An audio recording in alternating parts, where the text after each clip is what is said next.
भरती न झाल्याने त्यांनी थेट शिवली पोलिसांची वर्दी। त्यानंतर महिला पोलिसांना शिकार बनवण्यास केली सुरुवात। 10हून अधिक जणींवर।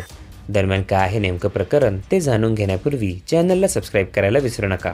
उत्तर प्रदेशमध्ये लग्नाच्या बहाण्याने महिला पोलिसांवर करणाऱ्या एका नराधम आरोपीला बरेली पोलिसांनी अटक केली आहे। गेल्या 5 वर्षात त्या आरोपीने लग्नाच्या बहाण्याने 10हून अधिक महिला पोलिसांवर करून फसवणूक केली आहे।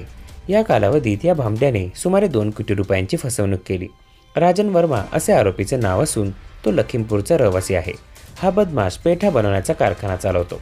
लखीमपूर, खेरी, श्रावस्ती आणि मुरादाबादमध्ये आतापर्यंत 6 महिला पोलिसांनी सदर आरोपी विरोधात गुन्हा दाखल केला आहे। तर या आरोपीने स्वतः 10हून अधिक घटनांची कबुली दिली आहे। या आरोपीच्या अटकेबाबत बरेलीचे अतिरिक्त एसपी राहुल भाटी यांनी पत्रकार परिषद घेतली। फक्त 8वी पर्यंत शिकलेला हा आरोपी खूप हुशार असल्याचं त्यांनी सांगितलं।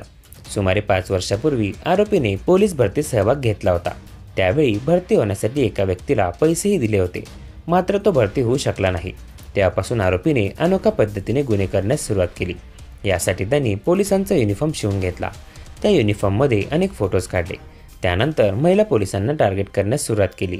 हा आरोपी पोलिसांच्या वेबसाईटवरून महिला पोलिसांची माहिती काढायचा आणि नंतर त्यांचा विश्वास जिंकायचा आणि लग्नाचे आमिष दाखवत फसवणूक आणि ते गुन्हे करत असे। आरोपीने स्वतःला पोलीस असल्याचे सांगितल्याने पीडित पोलीस महिला सहज बळी ठरली।